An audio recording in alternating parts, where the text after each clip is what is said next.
আর সারা বলবে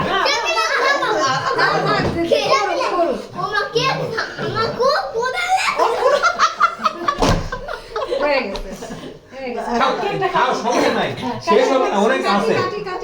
অনেক আছে তারা বলো আস্তে ধীরে আস্তে খাও অনেক আছে সমস্যা নাই ও একা করবে মাস ঠিক আছে আগে হাত মুছে দাও আচ্ছা নাও বালাক নাও আমাকে আর চকলেট দিবা এই যে এটা দিবা দিবা আচ্ছা এটা হাতে নে খাও কেক খেয়ে নে এ হাই রে যা সব যত খাই তত হাবাটা হয় খাও না সমস্যা নাই তো ওকে খাও রে কি কইছে